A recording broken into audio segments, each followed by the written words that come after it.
is not making a disturbance for you? Oh no, I'm okay with the child. I can blot out the child. I grew up with children. I have, 3 children, so I'm not one of those sannyasis that are distracted by children. That's normal background noise after a while. I'm okay. Unless it's somebody else's problem.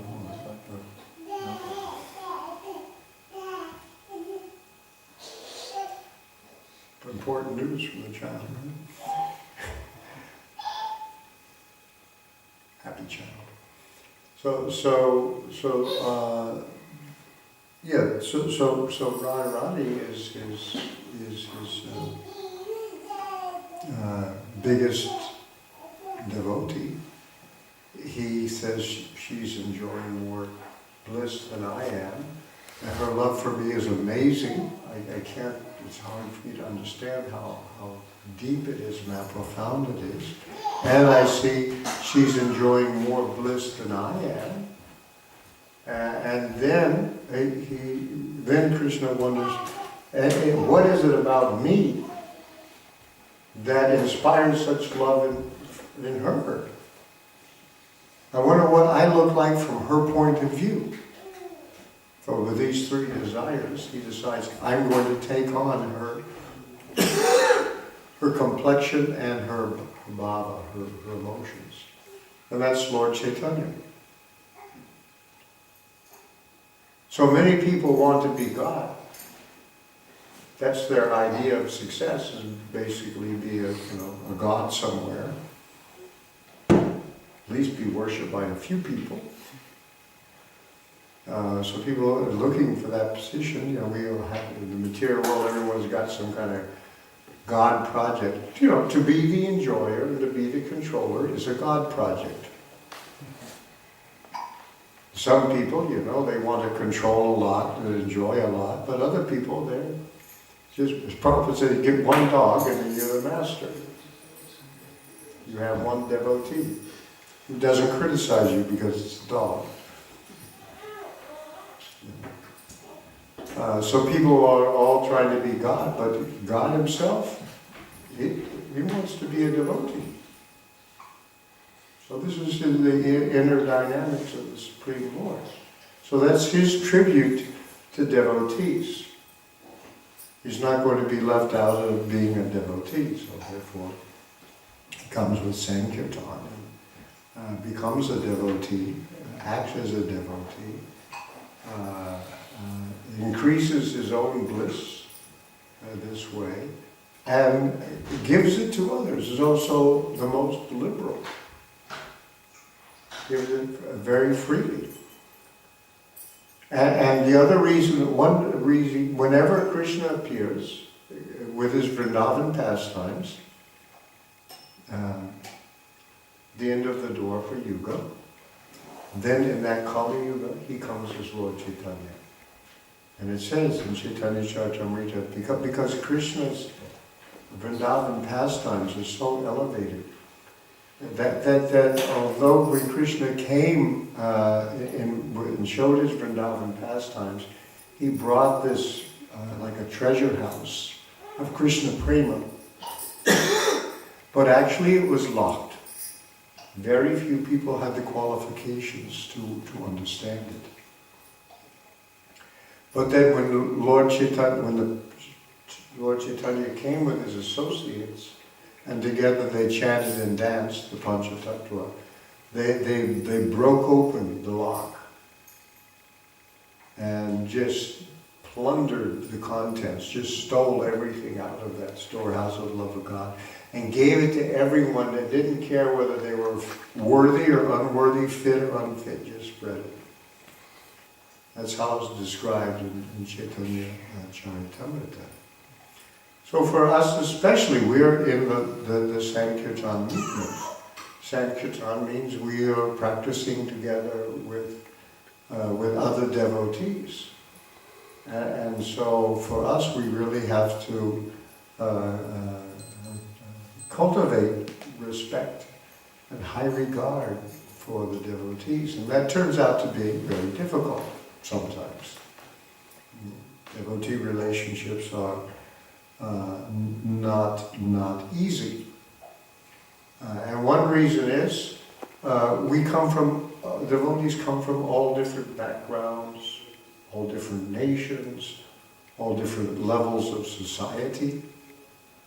When my wife and I, we moved into a temple to practice Krishna consciousness, because in those days, if you weren't living in a temple, practically you could have, it was like 1971, 70, you couldn't have devotee association. And none of the temple devotees considered you a devotee unless you lived in the temple. Because there was this kind of 60s hippie communes, and that was like the way to live. So I picked that up. And so to live outside and be a householder and have your own place and a job and everything like that, yeah, you gave it all up, you dropped it all, and you moved into a temple. And so we did that, basically. Although I was a graduate student, and had just finished 3 years of graduate religious studies toward a PhD. And devotees all told me, you should quit, you should stop. But I thought, well, I got 3 years as religious studies, maybe it's useful. Before I just dumped the whole thing. So I asked the temple president to inquire from Prabhupada, what should I do? And Prabhupada got the word back to me that no, I should finish and get a PhD. And everybody else said, no, you should quit anyway. He's just telling you that because you're attached. There was so. But anyway, that's how I ended up, living in a temple. And that was when I first got to know the human race, I think, because however fringe you make on the material platform is all based on social compatibility or intellectual compatibility or whatever, the people that you, and so you don't get to astrological compatibility, whatever it is, you meet somebody and, in 5 minutes, you know whether you're going to pursue this relationship or go somewhere else. But when you're now in the temple with devotees, they're not necessarily the kind of people that on a material basis you would ever associate with. So now you're supposed to do it because you have one big thing in common, they're devotees of Krishna. So it's a big art how to associate with devotees and deal with them. And not everyone is advanced. And sometimes people are not dealing with their own difficulties, and they look for that other people are having problems too. They become fault finders. This happened in Lord Chaitanya's pastimes. You may know the story of Ramachandra Puri, who had offended. He was a godbrother of Ishwara Puri, and Lord Chaitanya's spiritual master, but he had offended Madhavendra Puri, their spiritual master. He had offended him in his last days, and therefore he didn't receive the mercy of the spiritual master, and was not actually, had become basically a Mayavadi. But his job was to criticize devotees. That's what he was doing.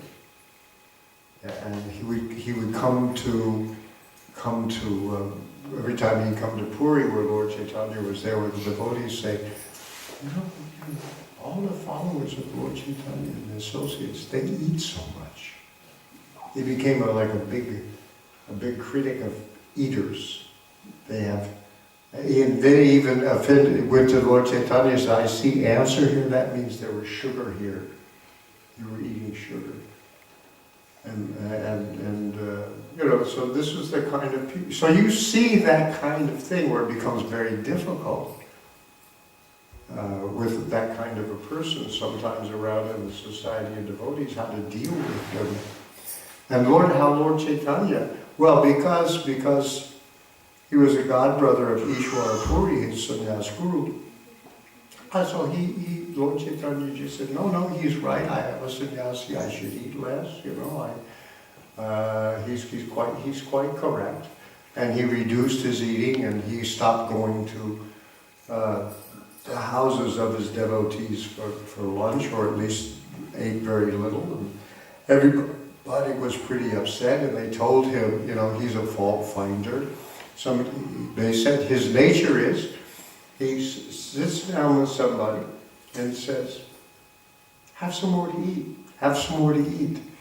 And then later he said, did you see how much he ate? He said, this is his nature.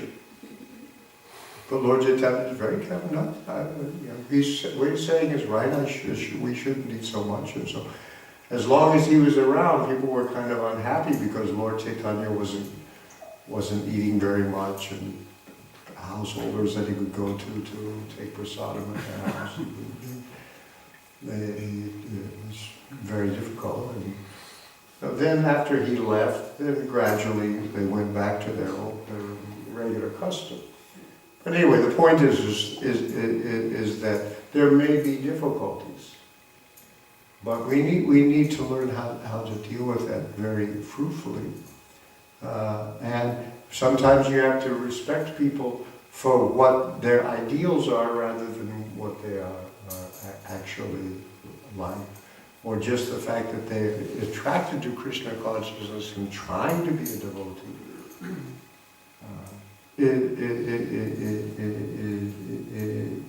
Is a wonderful thing.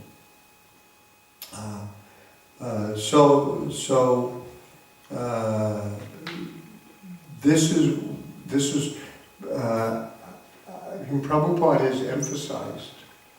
Prabhupada himself saw his spiritual master's mission fall apart because the devotees couldn't get along with each other. They divided into different camps. They stopped working together in a unified way. Many of them were critical of each other. And then when Prabhupada himself was a householder. All the leaders in Bhaktisiddhanta's movement, they were sannyasis. Bhaktisiddhanta had mats. Mats means a place where brahmacharis live. It's a monastery. So the Gaudiya mat was all monasteries. Householders were like outside people. And even Prabhupada said once, I was a rotten householder. Meaning that's how they thought of him. And so they didn't think of him as being a very important person. Nevertheless, he had been ordered to spread Krishna consciousness in English. When you say to preach in English, it means go to the West. Because the whole focus of the Gaudiya Mat was to go to the West. I mean, they were working on it almost from the very beginning. That meant preaching and writing in English. When they thought of the West, they thought of England, first of all, because it was India was an English colony. And Calcutta, up until 1914, was the headquarters of the British Empire in the East. So it was like practically a world city. And so the educated Bengalis in Calcutta were very conscious of themselves as part of something bigger. And culturally they were following fashions, intellectual fashions from London. And so that's why Bhaktivinoda Thakur started journals in Bengali, but among like the kind of elite, what they call the Bhadralok, the gentle people, the educated elite of Calcutta, and introducing Krishna consciousness to them. Because Lord Chaitanya's movement had fallen into scandalous things. and people thought of it as a kind of village religion where they have weird sexual practices, because it's what had happened to many people who claim to be followers of Lord Chaitanya. And so he took this,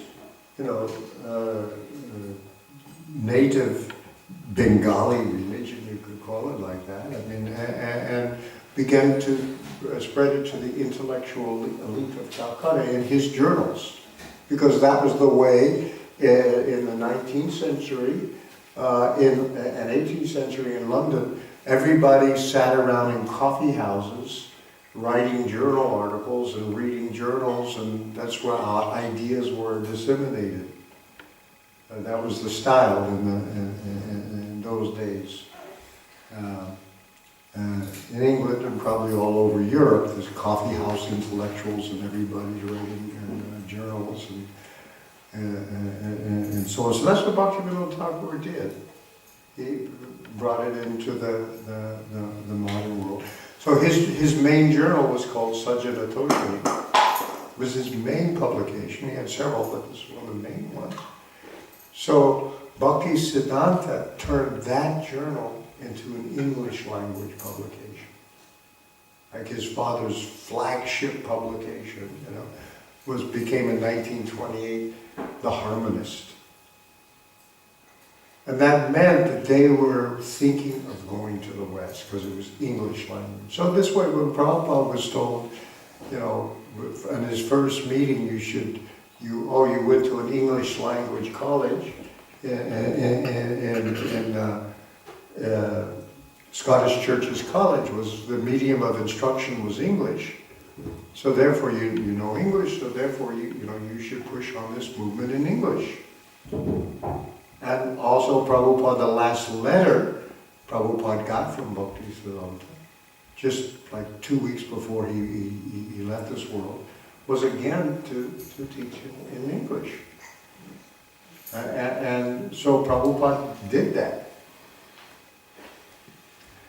But he was a householder.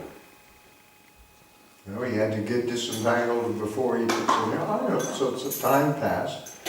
So other people had been going, Ban Maharaj had gone to London and so on. So when Prabhupada came to America and suddenly had a following and then brought a bunch of Western disciples back to India, they were really startled that this happened. And they didn't appreciate him very much. Oh, all those people, they're just hippies, they're very low-class people, they said about Srila Prabhupada. At the same time, I remember once early on a pilgrimage in Mayapur, we were walking down the street and we see these different temples. We go inside. There's some sannyasi there talking to people. We go in and offer obeisances. And the sannyasi invites, beckons us over, and we sit down, and we're sitting there, and he's got a little audience, and he's talking to them. And we're thinking, oh, he's and pointing to us and talking to the audience in Bengali. We don't understand it, what he's saying. We think he's glorifying, look what Prabhupada has done, And then we're told,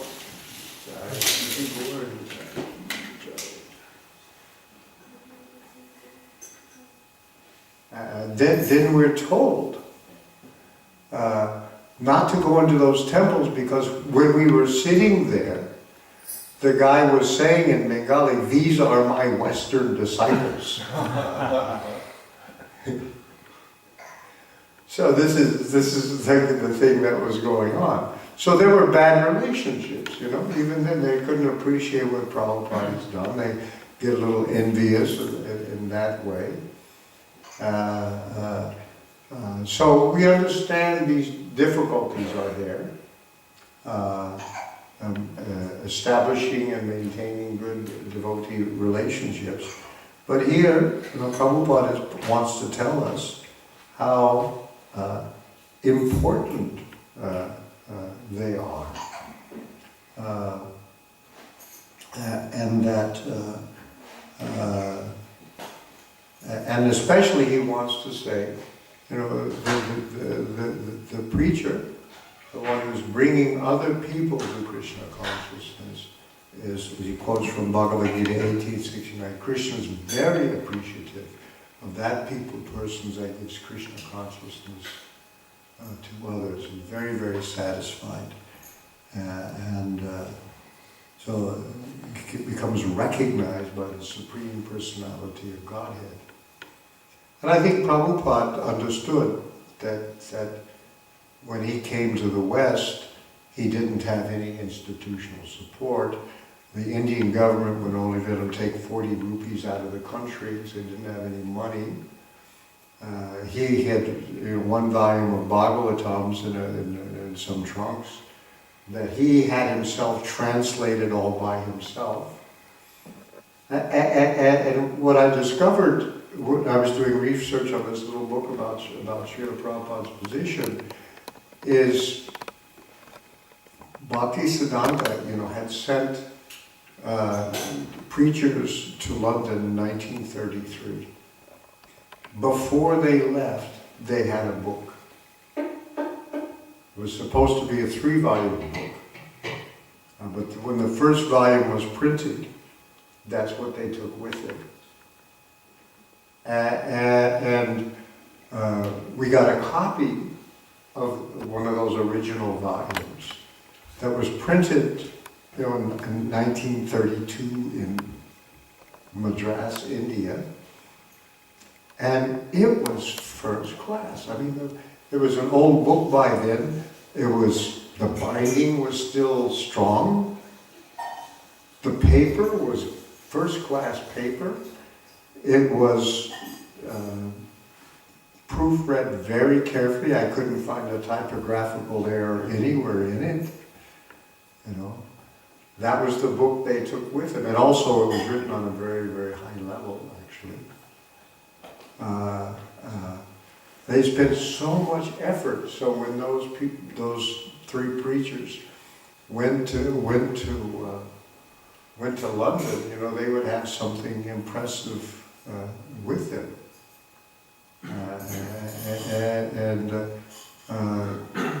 Then, of course, what happened is, the preachers went in 1933.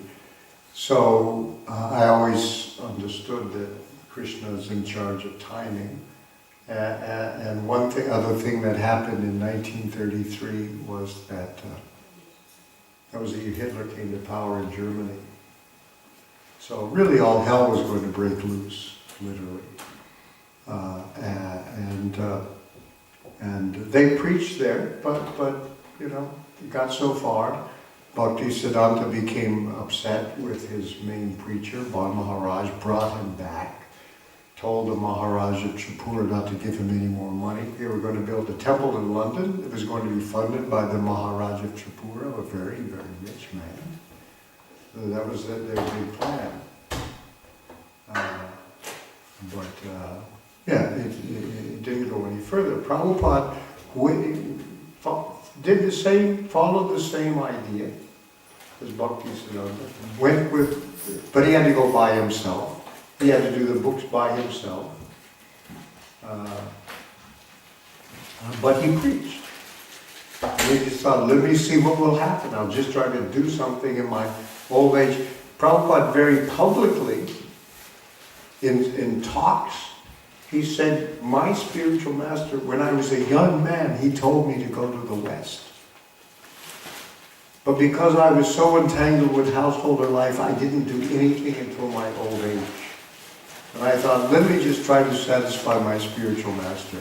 So I've come and I couldn't do very much, but you nice American boys and girls are helping me. So now I've done something to satisfy my spiritual master. I have to thank you. Well, that's another characteristic of a great devotee. They're truly humble. I have to thank you. And now I can do something at the fag end of my life, as he called it, the very tail end of my life, to do something to satisfy my spiritual master. So Prabhupada, that's the exemplary great devotee. When we advance in Krishna consciousness, actually we become humbler. Because, as Lord Chaitanya is Trinadapi Suvichena, you become, that's how you advance. And if you look at the last chapter of Chaitanya Charitamrita, where Lord Chaitanya is reciting one after the other the Shashastika prayers to Svarup Damodar and Ramananda Roy. The Shashastika prayers is given in Sanskrit, it's Sanskrit prayers, but then he discusses their meaning in Bengali. And Krishnadas Kaviraj also tells how Lord Chaitanya's feelings when he recites them. After that, humility is always there. His daina, as he goes on, his humility increases. So that should be our goal, not to become big, but to become little. Become small. Not looking for honor, recognition. Yeah, whatever, let Krishna take care of that. That's not my business. My business is to serve Krishna. And the reason that devotees seek out humility is not for its own sake,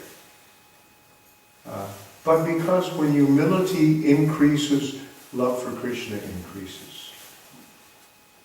And it's that the devotees are seeking. And they discover that when they feel more and more humble, genuinely humble, not pretend humble, but real humility, they become, their appreciation for Krishna increases, and their appreciation for other devotees increases. And they think, I'm a devotee, but it's only because of the mercy of other people that I'm a devotee. I don't belong, all these exalted people. This is the true feelings of a devotee. And they feel that way because their love for Krishna is there. And then they love Krishna, then they love the people that Krishna loves, which are devotees. So this is how we should cultivate this. I mean, Krishna should be the center of our relationship. We have a relationship with each other because Krishna's there. We are all together because we are all worshipping Krishna. And even if somebody is a hypocrite, well, you can expect. The English writer Oscar Wilde said that hypocrisy is the homage that vice pays to virtue. At least you pretend to be humble. yeah, that's a good thing, It's a kind of respect too, if you want to pretend. At least, yeah. So you can accept it in that way. Anyway, I should stop now. Any questions or comments? So, what was the book they brought to England? It was called Sri Krishna Chaitanya. I have a scan of it. If you want it, I can give it to you. We got it from interlibrary loan. I wanted to find the book, and I saw I could get it online, published by the Sri Gaudiya Math in Calcutta, 2 volumes. Because originally it was supposed to be a 3-volume book. The author is Nishikant Sanyal, who is probably Bhaktisiddhanta's right-hand man for English language preaching. He was a professor of history at Ravindra College in Cuttack in Orissa, and also an English language school. So Nishikant Sanyal is very good in English, and a professor.